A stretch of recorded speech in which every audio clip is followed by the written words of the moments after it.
Good evening and welcome to BATV News. I'm Kalila Reynolds. As crime continues to dominate the national discourse, the Jamaica Manufacturers Association, JMA, is calling on the government to set up an epoch-type committee to oversee crime-fighting measures. Here's more. As the government continues the contentious debate on its latest crime-fighting measure, the Zones of Special Operations Bill, the JMA is calling for more. The association held its annual general meeting at its office in downtown Kingston today, where crime emerged as a hot issue. The JMA says its members are greatly impacted by crime, with shorter operating hours, higher overtime costs, and disruptions to the work environment. They say their employees are unable to go to work safely as their communities are under siege. And while they're applauding the government for increasing their focus on economic growth, they say they're bewildered by the lack of understanding for the economic shock that crime creates. The manufacturers say if crime is made the country's #1 issue, they believe the economic growth will follow. They say the national security plan promised by the Prime Minister in 2016 should be placed in a framework similar to the Economic Program Oversight Committee, EPOC. They should have clear objectives and timelines. The JMA is also calling for the new police commissioner, George Coelho, to be more visible on the ground. Additionally, they want the military to play a greater role in providing support to the police. And they're calling on the media to be more responsible in reporting by being less sensational and holding those accountable who've promised to improve citizens' quality of life. Nearly 80,000 Jamaicans are employed in the manufacturing sector. For BATV News, I'm Norda Francis Williams. Meanwhile, Metro Siaga was today re-elected as president of the Jamaica Manufacturers Association. Here's more. Mr. Siaga, who's the managing director for Jamaica Fiberglass Products, was re-elected unopposed. He's been JMA president since 2015. CEO of Separate Group Richard Pandohi was also re-elected unopposed as deputy president. Managing director of No Brand Chemicals, Jason Dare, was re-elected treasurer. Meanwhile, 4 directors were returned to serve a 3-year term. They are Managing Director of Sun Island, Jamaica, Raymond Miles, Managing Director of Architectural Windows and Doors, Stafford Hyde, CEO of Chocolate Dreams, Michelle Smith, and Managing Director of Caribbean Foods, Catherine Silvera. While Managing Director of Orion Sales and Fleetwood Jamaica, Richard Cole, was elected as a new director. For BATV News, I'm Andrew Laidley. And the JMA's re-elected president today donned another hat defending the Special Economic Zone SEZ regulations. Mr. Siaga is chairman of the SEZ Authority. He's calling criticisms from the Business Process Industry Association, BPIAJ, disingenuous. The group is complaining that the new SEZ regulations will stifle their growth. Anthony Morgan reports. The government is counting on the BPO industry to provide some 100,000 jobs, but the BPIAJ says the SEZ regulations will stifle their growth and put that target out of reach. In a statement last week, they called on the government to engage with them before they finalize the regulations. However, chairman of the SEZ Authority, Metro Siaga, says most of the issues the association says will hinder their operations are not linked to the economic zones.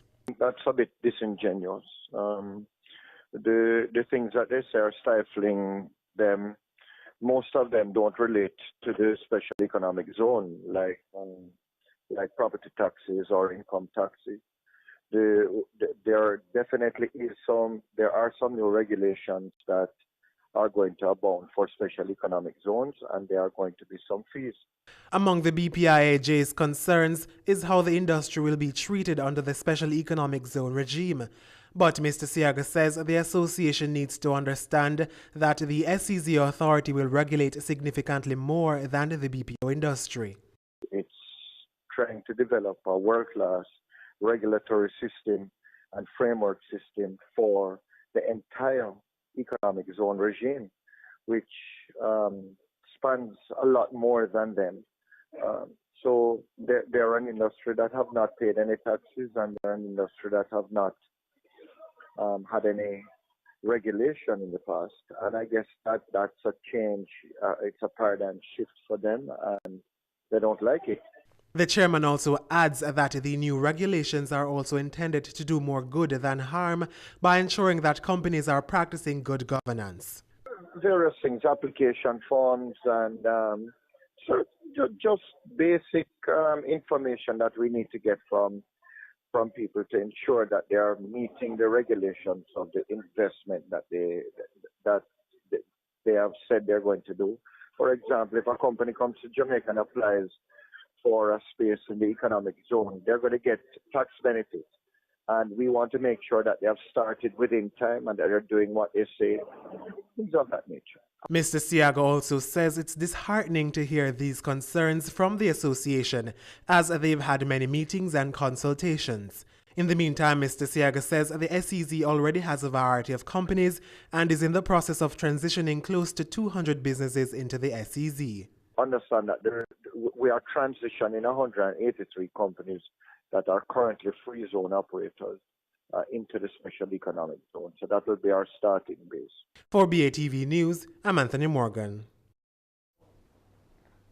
Meanwhile, the BPIAJ issued another statement today saying it hasn't received any official response from the Special Economic Zone Authority led by Mr. Siaga. It says the authority has not been engaging and supportive as expected. They say they've requested to preview the regulations so the industry can be aware of expected changes, but they've received no response.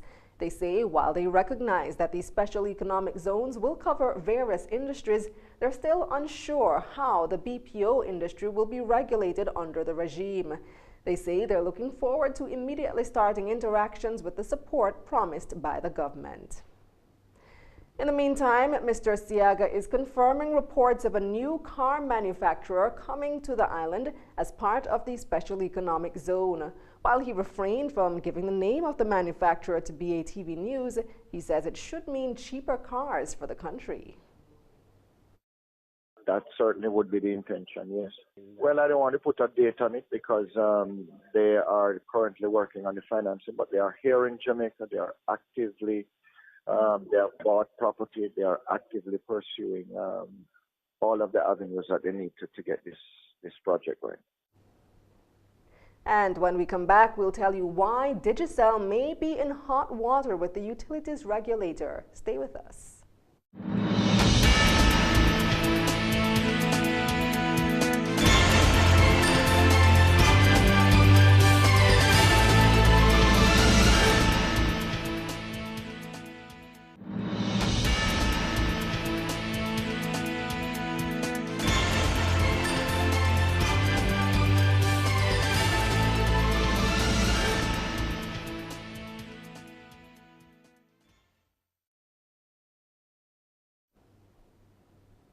Welcome back.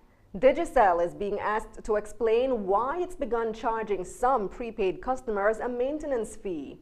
The fee applies to customers who spend $50 or less on credit per month. The Office of Utilities Regulation, OUR, wants Digicel to prove that it gave customers enough notice of the new fee, including the exact amount being charged and the basis of the fee.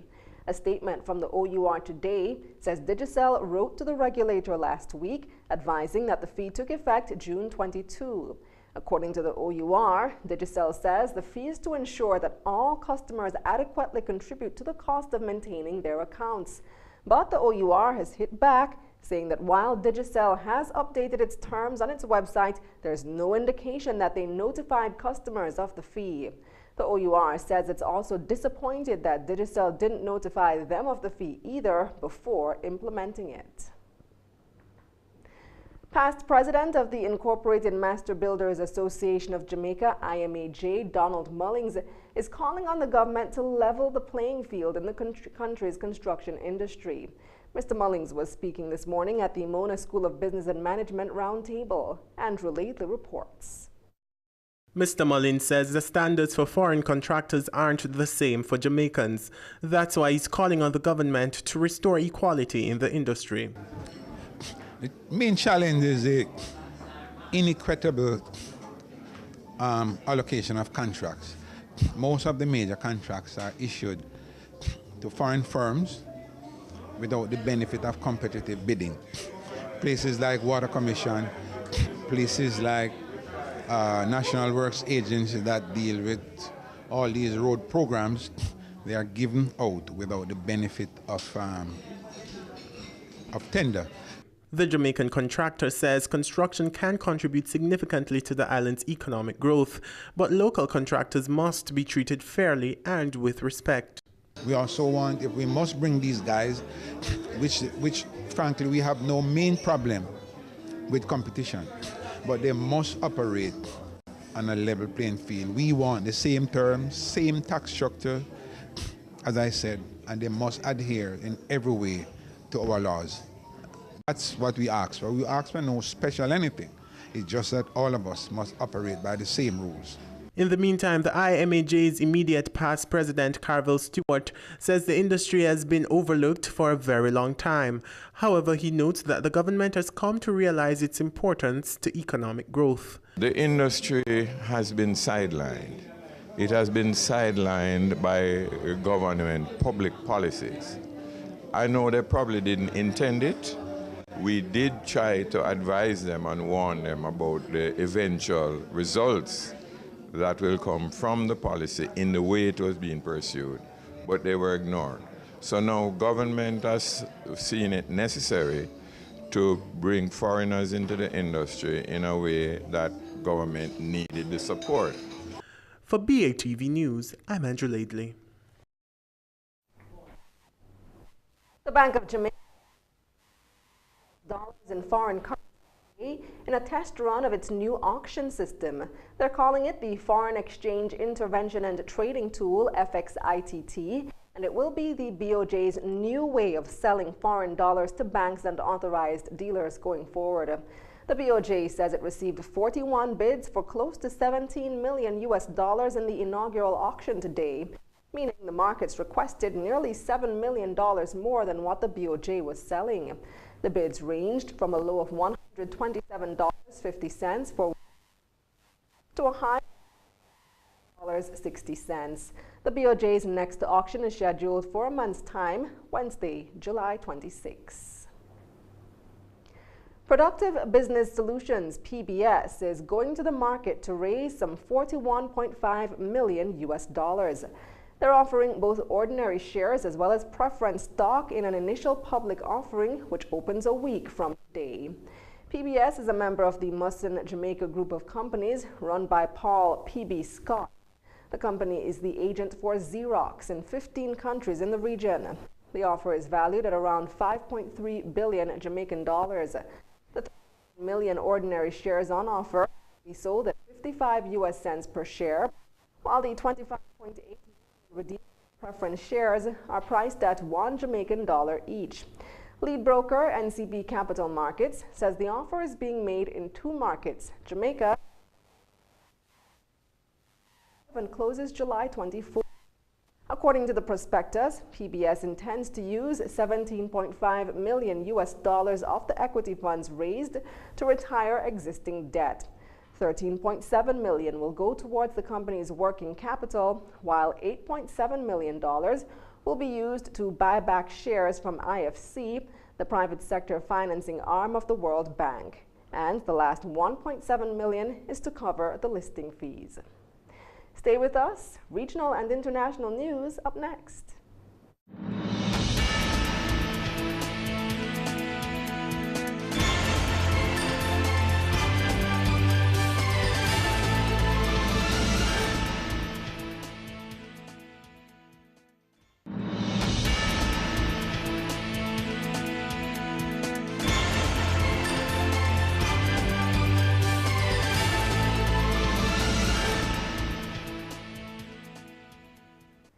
Welcome back. It's time now for regional and international news. A police helicopter dropped grenades on Venezuela's Supreme Court building and fired shots at the Interior Ministry in what President Nicolas Maduro called a terror attack against his government. Information Minister Ernesto Villegas says the stolen helicopter first fired 15 shots on the ministry in the capital, Caracas, as a reception was taking place last evening. Al Jazeera's Teresa Bow reports from Caracas. This video appears to show a helicopter flying over Venezuela's Supreme Court. A government minister says shots were fired and grenades were thrown at the court building and the Ministry of Interior. President Nicolás Maduro was speaking live on television at the presidential palace while the incident happened. They shot from the helicopter against the offices of the Supreme Court, and then they flew over the building of the Interior Ministry. This is the kind of armed escalation I've been denouncing. This is the kind of thing I've been denouncing. I've activated the Bolivarian Army Force to defend the right to tranquility. The helicopter pilot is believed to be Oscar Pérez from the forensic police. He posted a message on Instagram. Venezuelans, we speak to you as representatives of the state. We are a coalition of military officers, police officers and civilians. We are fighting for balance and against the transitional and criminal government. The government says Pérez has contacts with the CIA. The helicopter carried a banner that read freedom and a call for the Article 350, which is the opposition's call for civil disobedience. But while the incident was taking place, opposition lawmakers were trapped for hours inside the National Assembly building, surrounded by armed government supporters. The government of Nicolás Maduro has called for a vote to create a constitutional assembly to rewrite the constitution. The opposition say this is a government strategy to hold on to power and have vowed to do everything possible to prevent the vote from taking place. Protests have been ongoing here for weeks, with thousands of people denouncing the Constitutional Assembly as illegal. The government says that there is a plan to remove Nicolás Maduro from office, and they say that Tuesday's attack is what proves them right. Teresa Bo, Al Jazeera, Caracas. The euro dipped and government bond yields across the single currency bloc gave up earlier rises today. This after Eurozone central bank sources told Reuters the market had overinterpreted comments from European Central Bank Chief Mario Draghi. And as David Pollard reports, sterling spiked on new signs of hawkishness. Someone got it wrong. The question is, Mario Draghi or the markets? Traders pushed the euro to its biggest one-day gain in a year after what they thought was a clear hint of ECB tightening to come, but have now been sharply selling it again on follow-up comments from central bank sources. Markets had overinterpreted the ECB chief, they said, reversing not only the single currency, but expectations. With underlying inflation remaining very subdued, the European Central Bank is not going to be prepared to undo the QE and ultra-loose policy that it's pursuing at the moment. That wasn't the only surprise during this week's central bank conference in Portugal. Any overshoot of inflation above target can only be temporary in nature and limited in scope, and therefore we've been clear that we have limited tolerance for that above target inflation. Sterling surged to a 3-week high while UK stocks fell, as the BOE chief went on to say the MPC would debate issues around raising rates in the coming months. That too appearing to overturn thoughts of a split between Carney and some more hawkish policymakers as they wrestle with their central dilemma. Just how temporary is the UK's near 3% inflation rate? If it is just the pound that's driving it, then that should pass through and we can overlook it. But if that continues to persist and eat into wages and start to really dampen consumer spending, consumer sentiment, then that is a bigger problem. We've made very clear. On Tuesday, it was Fed Chair Janet Yellen's turn. US rates were likely to rise only very gradually, she said. Markets barely budging in response, in a possible sign that her guidance, at least, has been getting it right. Papua New Guinea is 3 days into its national elections. The voting is expected to take 2 weeks because of the country's difficult terrain. More women are running for government than ever before. Al Jazeera's Andrew Thomas reports from Kokopo. On the campaign trail for 6 weeks, Kathleen Schultz-Barragu chewed a lot of betel nut. It turned her saliva red and stained her teeth black. But in Papua New Guinea, sharing betel nut is a social activity. Voters expect political candidates to sit, talk and chew. What few expect is a candidate who's a woman. Schultz-Barragu is the first woman ever to stand in the electorate of Kokopo. She has 24 opponents, all of them men. As a mother and a woman, there is a need. I believe if I do get into Parliament, it will change the livelihood of the mothers, especially the struggling mothers. In Papua New Guinea, women are more often chaperones for male politicians than candidates themselves. In its most recent parliament, just 3 of 111 MPs were women, and that has consequences. We know that 2/3 or 2 out of 3 women in Papua New Guinea suffer from violence. That's hardly something that's been brought up to the national parliament. It's been done, it's been said, but it's not moved very far. In March, the United Nations organised a forum for 50 women to come to the capital Port Moresby to learn how to become political candidates and run a campaign. As Papua New Guineans vote, that training is being put to the test. Nationwide, 167 women are standing. That compares with more than 3,000 men. Papua New Guineans are enthusiastic about voting, with turnout in elections generally pretty high, with almost as many women voting as men. But there is a cultural hurdle to overcome when it comes to voting for a woman. Politics is seen by many, including women, as a pastime for men. That, though, is changing. I want a lady to be elected to the parliament so she can do something better than men. Because I think the mothers are better than men because they think twice. At the moment, there's also a trend in women taking roles as leaders in big places. What isn't clear yet is whether enthusiasm will translate into votes and whether one of the world's most male-dominated democracies will see change this time around. Andrew Thomas, Al Jazeera, Kokopo, Papua New Guinea. Stay with us. Talking Stocks comes up next.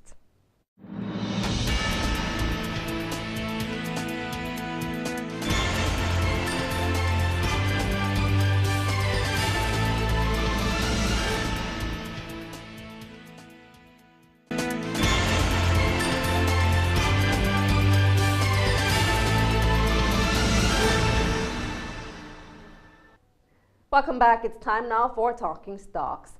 43 stocks traded today, of which 18 advanced, 17 declined, and 8 traded firm.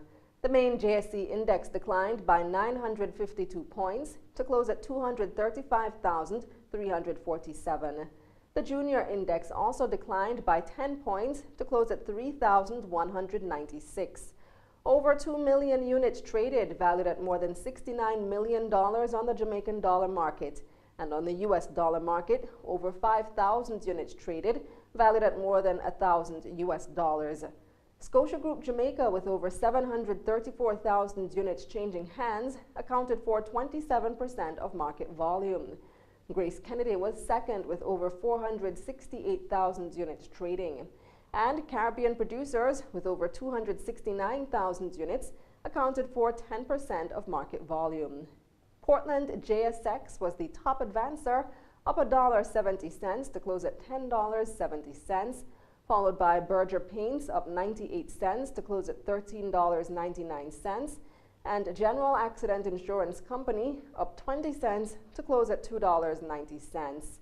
The main decliners were Barita Investments, losing 50 cents to close at $6.50, followed by Mayberry Investments, down 34 cents to close at $4.56, and Main Event Entertainment Group, down 45 cents to close at $6.15. In foreign exchange trading, the US dollar ended the day trading at $128.31 against the Jamaican, while the Canadian went for $98.14 and the British pound sold for $165.11 on average. And that's the news for this evening. But before we go, a recap of our top story. The Jamaica Manufacturers Association, JMA, is calling on the government to set up an epoch-type committee to oversee crime-fighting measures as crime continues to dominate the national discourse. Thanks for watching. For more content, visit our website at batvja.com. I'm Kalila Reynolds. Pleasant viewing.